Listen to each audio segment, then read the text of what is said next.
ಮಾನಸಿಕ ಆರೋಗ್ಯ ಎಷ್ಟು ಮುಖ್ಯ ಒಬ್ಬ ಮನೋವೈದ್ಯರಾಗಿ ನೀವು ಹೇಳೋದಾದ್ರೆ? ನಮ್ಮ ಮಾನಸಿಕ ಆರೋಗ್ಯ ಚೆನ್ನಾಗಿಲ್ಲ ಅಂತಂದ್ರೆ ನಮ್ಮ ದೈಹಿಕ ಆರೋಗ್ಯ ಕೂಡ ಚೆನ್ನಾಗಿರೋದಿಲ್ಲ. ಯಾಕೆ ಮಾನಸಿಕ ಕಾಯಿಲೆಗಳು ಜಾಸ್ತಿ ಆಗ್ತಾ ಇದೆ? ವ್ಯಾಯಾಮ ಮಾಡ್ಕೊಳ್ಳೋದಕ್ಕೆ ನಾವು ಫಸ್ಟ್ ಟೈಮ್ ಮಾಡ್ಕೊಳ್ಬೇಕು. ನಿದ್ರೆಗೆ ತುಂಬಾ ಇಂಪಾರ್ಟೆನ್ಸ್ ಕೊಡೋದಿಲ್ಲ ಜನ. ಸ್ಟ್ರೆಸ್ ನ ಒಂದು ಕಂಟ್ರೋಲ್ ಮಾಡೋದಕ್ಕೆ ಅಥವಾ ಅದನ್ನ ಶಮನ ಮಾಡೋದಕ್ಕೆ ಏನ್ ಮಾಡ್ಬೇಕು? ದೀರ್ಘವಾಗಿ ನಿಧಾನವಾಗಿ ಉಸಿರಾಡೋದು, ಅದಕ್ಕೆ ಮೆಡಿಟೇಷನ್ ಅಥವಾ ಧ್ಯಾನ ಅಂತ ಹೇಳ್ತೀವಿ. ಇದೆಲ್ಲಾನು ಗಾಬರಿ ಕಾಯಿಲೆಯ ಲಕ್ಷಣಗಳು. ನಿದ್ರೆ ಮಾನಸಿಕ ಕಾಯಿಲೆ ಇರೋವಾಗ ನಮ್ಗೆ ನಿದ್ರೆ ಕಮ್ಮಿ ಆಗುತ್ತೆ. PNS ವಿಸ್ತಾರ ಹೆಲ್ತ್ ನ ವೀಕ್ಷಕರಿಗೆ ಸ್ವಾಗತ. ನಾನು ಮಂಜರಿ ಹೊಂಬಾಳಿ. ವೀಕ್ಷಕರೇ, ದೈಹಿಕ ಆರೋಗ್ಯದ ಬಗ್ಗೆ ನಾವೆಲ್ಲರೂ ಗಮನ ಹರಿಸ್ತೀವಿ. ಆದರೆ ಮಾನಸಿಕವಾಗಿ ಏನಾದರೂ ತೊಂದರೆ ಇದೆ ಅಂದರೆ ಅದು ತೊಂದರೆ ಅಂತ ಕೂಡ ಕಂಡು ಹಿಡಿಯೋದ್ರಲ್ಲಿ ನಾವು ಎಷ್ಟೋ ಬಾರಿ ವಿಫಲರಾಗ್ಬಿಡ್ತೀವಿ. ಆದರೆ ದೇಹದ ಸ್ವಾಸ್ಥ್ಯದ ಜೊತೆಗೆ ಮನಸ್ಸಿನ ಆರೋಗ್ಯ ಕೂಡ ಅಷ್ಟೇ ಮುಖ್ಯ. ಹೇಗೆ ಈ ಆರೋಗ್ಯವನ್ನು ಕಾಪಾಡಿಕೊಳ್ಳಬೇಕು, ಸಮಸ್ಯೆ ಬಂದರೆ ನಾವು ಹೇಗೆ ಅದನ್ನು ಪತ್ತೆ ಹಚ್ಚಬೇಕು, ಮತ್ತೆ ಅದಕ್ಕಿರುವಂತಹ ಪರಿಹಾರಗಳೇನು, ಈ ಕುರಿತಾಗಿ ಕಾರ್ಯಕ್ರಮದಲ್ಲಿ ಸಮಗ್ರ ಮಾಹಿತಿಯನ್ನು ಕೊಡೋದಕ್ಕೆ PNS ವಿಸ್ತಾರ ಹೆಲ್ತ್ನಲ್ಲಿ ಇವತ್ತು BGS ಜಿಮ್ಸ್ನ ಖ್ಯಾತ ಮಾನಸಿಕ ತಜ್ಞರಾದಂತಹ ಮನೋವೈದ್ಯರಾದಂತಹ ಖ್ಯಾತ ಸೈಕ್ಯಾಟ್ರಿಸ್ಟ್ ಡಾಕ್ಟರ್ ಹರ್ಷಿತಾ ಆನಂದ್ ಅವರಿದ್ದಾರೆ. ಅವ್ರನ್ನ ಕಾರ್ಯಕ್ರಮಕ್ಕೆ ಸ್ವಾಗತಿಸೋಣ. ಮೇಡಮ್ ನಮಸ್ತೆ, ಕಾರ್ಯಕ್ರಮಕ್ಕೆ ನಮಸ್ತೆ. Thank you. ಮೇಡಮ್, ನಾನು ವೀಕ್ಷಕರಿಗೆ ಹೇಳ್ತಾ ಇದ್ದೆ, ದೈಹಿಕ ಆರೋಗ್ಯ ಅಂದರೆ ಸಣ್ಣ ಪೆಟ್ಟಾದರೂ ಕೂಡ ಹಾಸ್ಪಿಟ್ಲಿಗೆ ಹೋಗ್ಬಿಡ್ತೀವಿ. ಆದರೆ ಮಾನಸಿಕ ಆರೋಗ್ಯ ಅಂತ ಬಂದರೆ, ಅಥವಾ ನಾವೇನೋ ಮೂಡ್ ಸರಿ ಇಲ್ಲ ಅಥವಾ ಇನ್ನೇನೋ ಕಾರಣಕ್ಕೆ ಸುಮ್ಮನೆ ಇದ್ದೀವಿ, ಖಿನ್ನರಾಗಿದ್ದೀವಿ ಅಂದರೆ ಅಷ್ಟೊಂದು ಗಮನ ಹರಿಸೋದೇ ಇಲ್ಲ. ಮಾನಸಿಕ ಆರೋಗ್ಯ ಎಷ್ಟು ಮುಖ್ಯ ಒಬ್ಬ ಮನೋವೈದ್ಯರಾಗಿ ನೀವು ಹೇಳೋದಾದ್ರೆ? ಸೊ ನಮ್ಮ ದೈಹಿಕ ಆರೋಗ್ಯ ಮತ್ತು ಮಾನಸಿಕ ಆರೋಗ್ಯ ಅದೆರಡು ಸೈಡ್ ಬೈ ಸೈಡ್ನಲ್ಲಿ ನಡೀತಾ ಇರುತ್ತೆ. ನಮ್ಮ ಮಾನಸಿಕ ಆರೋಗ್ಯ ಚೆನ್ನಾಗಿಲ್ಲ ಅಂತಂದರೆ ನಮ್ಮ ದೈಹಿಕ ಆರೋಗ್ಯ ಕೂಡ ಚೆನ್ನಾಗಿರೋದಿಲ್ಲ, ಸಪೋರ್ಟ್ ಮಾಡೋದಿಲ್ಲ. ಎಸ್. ಸೊ ಮತ್ತು ನಮ್ಮ ಮಾನಸಿಕ ಆರೋಗ್ಯಕ್ಕೆ ಏನಾದರೂ ತೊಂದರೆ ಆದರೆ ನಾವು ಕಂಡುಹಿಡಿಯೋದು ಕಷ್ಟ. ಯಾಕಂತಂದರೆ ಫಸ್ಟು ಅದ್ರ ಮೇಲೆ ತುಂಬ ಸ್ಟಿಗ್ಮಾ ಇದೆ. ಸ್ಟಿಗ್ಮಾ ಅಂತಂದರೆ ಕಳಂಕ. ಇವಾಗ ಪರ್ಟಿಕ್ಯುಲರ್ಲಿ ಯಾವುದಕ್ಕೆ ಅಂತಂದರೆ ಸಿವಿಯರ್ ಮೆಂಟಲ್ ಇಲ್ನೆಸ್ ಅಂತ ಅಂತೀವಿ. ಅಂದರೆ ಒಂದು ಸ್ವಲ್ಪ ತೀವ್ರತೆ ಹೆಚ್ಚಾಗಿರುವಂಥ ಮಾನಸಿಕ ಕಾಯಿಲೆ. ಉದಾಹರಣೆ ಅಂತಂದರೆ ಸ್ಕಿಜೋಫ್ರೆನಿಯಾ ಅಥವಾ ಬೈಪೋಲಾರ್ ಎಫೆಕ್ಟಿವ್ ಡಿಸಾರ್ಡರ್. ಇಂಥ ಕಾಯಿಲೆಗಳಿಗೆ ಸ್ಟಿಗ್ಮಾ ತುಂಬ ಹೆಚ್ಚಿರೋದ್ರಿಂದ ಜನರು ಅದ್ರ ಬಗ್ಗೆ ಮಾತಾಡೋದಕ್ಕೂ ತುಂಬ ಹಿಂಜರಿತಾರೆ.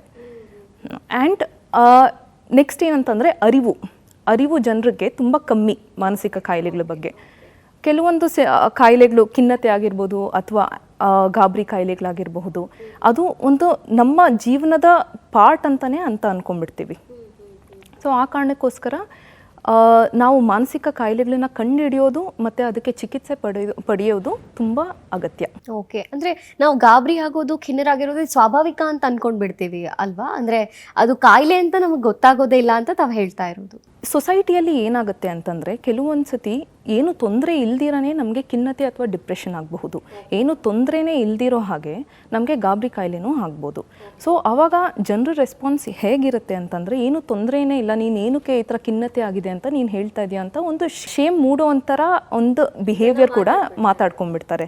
ಸೊ ಆ ಕಾರಣಕ್ಕೋಸ್ಕರ ಒಂದು ಅವೇರ್ನೆಸ್ ಕ್ರಿಯೇಟ್ ಮಾಡೋದು ಮತ್ತು ಮಾನಸಿಕ ಕಾಯಿಲೆ ಇರುವಂಥವ್ರಿಗೆ ಸಪೋರ್ಟ್ ಮಾಡೋದು ಅದು ತುಂಬ ಅಗತ್ಯ.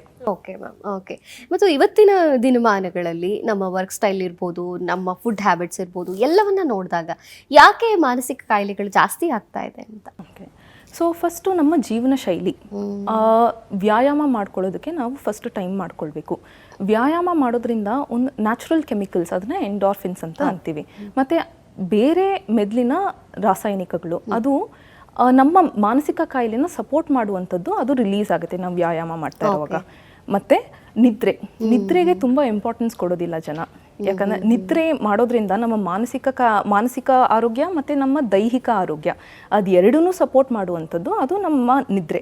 ಸೊ ಅದಕ್ಕೂ ಕೂಡ ನಾವು ಇಂಪಾರ್ಟೆನ್ಸ್ ಕೊಡಬೇಕು. ಮತ್ತು ಇವಾಗ ಪ್ರಮುಖ ರೀಸನ್ ನಾವು ಏನು ಹೇಳ್ಬೋದು ಅಂತಂದರೆ ಅಡಿಕ್ಷನ್ಸ್. ಅದು ಮೊಬೈಲ್ ಅಡಿಕ್ಷನ್ ಆಗಿರಬಹುದು ಅಥವಾ ಸಬ್ಸ್ಟೆನ್ಸ್ ಅಂದರೆ ಯಾವುದನ್ನ ಆಲ್ಕೋಹಾಲ್ ಆಗಿರ್ಬೋದು, ಧೂಮಪಾನ, ಮದ್ಯಪಾನ, ಕ್ಯಾಫೀನ್ ಅಥವಾ ಬೇರೆ ರೀತಿಯಾದ ಡ್ರಗ್ಸ್, ಗಾಂಜಾ ಅಥವಾ LSD ಆರ್ ಕೊಕೇನ್, ಇದು ಎಲ್ಲಾನು ಕಾರಣ ನಮ್ಮ ಮಾನಸಿಕ ಹೆಲ್ತ್ ಮೇಲೆ ಪರಿಣಾಮ ಬೀಳ್ತಾ ಇದೆ. ಓಕೆ, ನೀವು ನಿದ್ರೆ ಬಗ್ಗೆ ಮಾತಾಡ್ತಾ ಇದ್ರಿ. ಸಾಮಾನ್ಯವಾಗಿ ಸ್ವಾಭಾವಿಕವಾಗಿ ಒಂದು ಒಳ್ಳೆ ನಿದ್ರೆ, ಆರೋಗ್ಯಕರವಾದ ನಿದ್ರೆ ಅಂದರೆ ಎಷ್ಟು ಗಂಟೆ ಮಲಗಬೇಕಾಗುತ್ತೆ? ಸೊ ಇವಾಗ ನಿದ್ರೆ ಅನ್ನೋದು ಅದು ಈಚ್ ಇಂಡಿವಿಜುವಲ್ ಇಂಡಿವಿಜುವಲ್ ಮೇಲೆ ಡಿಪೆಂಡ್ ಆಗುತ್ತೆ. ಕೆಲವೊಬ್ರಿಗೆ ಒಂದು 6 ಅವರ್ ನಿದ್ದೆ ಸಾಕಾಗಬಹುದು, ಆದ್ರೆ ಇನ್ನ ಕೆಲವೊಬ್ರಿಗೆ 9 ಅವರ್ ಬೇಕಾಗುತ್ತೆ. ಸೊ ಅದು ಈಚ್ ಇಂಡಿವಿಜುವಲ್ಗೆ ವೇರಿ ಆಗುವಂಥದ್ದು.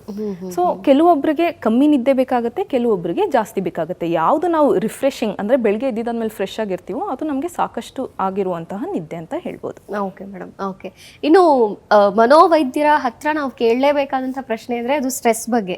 ಯಾಕೆಂದರೆ ನಮ್ಮ ಕೆಲಸದ ಒತ್ತಡ ಆಗಿರ್ಬೋದು, ಮನೆ ಜವಾಬ್ದಾರಿಗಳ ಒತ್ತಡ ಆಗಿರ್ಬೋದು, ಯಾವುದೇ ಒಂದು ಕಾರಣಕ್ಕಾಗಿ ಈ ಸ್ಟ್ರೆಸ್ ಅನ್ನುವಂಥ ಪದವನ್ನು ನಾವು ಬಳಸ್ತಾನೆ ಇರ್ತೀವಿ.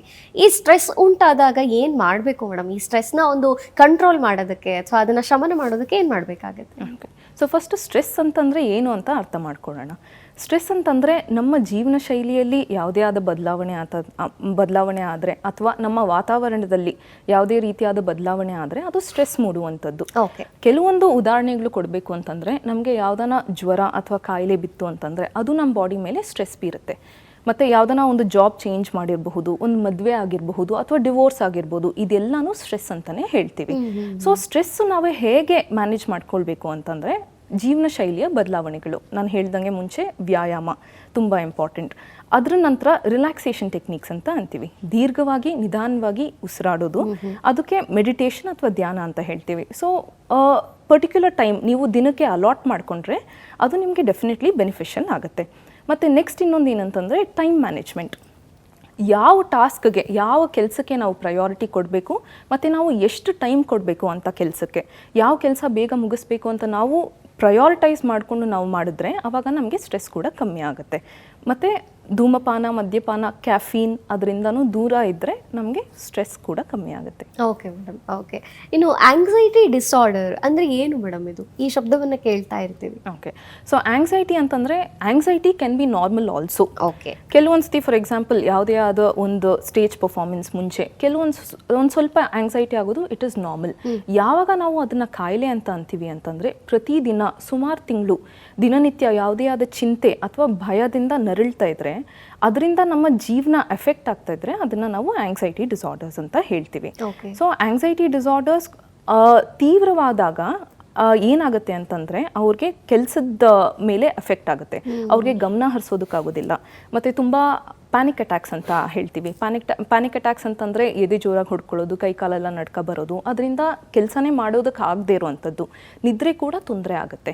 ಸೊ ಇದೆಲ್ಲನೂ ಗಾಬರಿ ಕಾಯಿಲೆಯ ಲಕ್ಷಣಗಳು. ಮೇಡಮ್, ಇನ್ನು ತಾವು ನಿದ್ರೆ ಬಗ್ಗೆ ಹೇಳ್ತಾ ಇದ್ರಿ. ಪ್ರತಿಯೊಂದು ಇಂಡಿವಿಜುವಲ್ಗೂ ಕೂಡ ಅವರದ್ದೇ ಆದಂಥ ಒಂದು ನಿದ್ರಾ ಸಮಯ ಅಂತ ಇರುತ್ತೆ, ಅಷ್ಟು ಸಾಕಾಗುತ್ತೆ ಅಂತ. ಎಷ್ಟು ಅವಶ್ಯಕ ನಿದ್ರೆ ಹಾಗಾದರೆ ಮನುಷ್ಯನಿಗೆ ಅಂತ? ನಿದ್ರೆಯ ಬೆನಿಫಿಟ್ಸ್ ನಾವು ಫಸ್ಟ್ ತಿಳ್ಕೊಳ್ಳೋಣ. ನಮ್ಮ ಬಾಡಿ ಮೇಲೆ, ನಮ್ಮ ದೈಹಿಕ ಅಥವಾ ನಮ್ಮ ಮಾನಸಿಕ ಆರೋಗ್ಯ ಅದೆರಡೂ ಸಂಭಾಳಿಸುವಂಥದ್ದು ಅಥವಾ ಅದಕ್ಕೆ ಪ್ರೋತ್ಸಾಹ ನೀಡುವಂಥದ್ದು ಅದು ನಿದ್ರೆ. ಸೊ ಇವಾಗ ನಿದ್ರೆಯಲ್ಲಿ ನಮ್ಮ short term memory long term ಮೆಮರಿಯಾಗಿ ಕನ್ವರ್ಟ್ ಆಗುತ್ತೆ. ಒಂದು ಉದಾಹರಣೆ, ನಾವೇನಾದರೂ ಒಂದು ಸ್ಟೂಡೆಂಟ್ ಆಗಿದ್ರೆ, ಏನಾದರೂ ಓದ್ತಾ ಇದ್ರೆ ಅದನ್ನು ಲಾಂಗ್ ಟರ್ಮ್ ಮೆಮರಿ ಸ್ಟೋರೇಜ್, ಅದನ್ನು ತಿರ್ಗಾ ಎಕ್ಸಾಮ್ನಲ್ಲಿ ರಿಕಲೆಕ್ಟ್ ಮಾಡಿಬಿಟ್ಟು ಬರೆಯೋದು ಅದು ನಿದ್ರೆಯಿಂದ.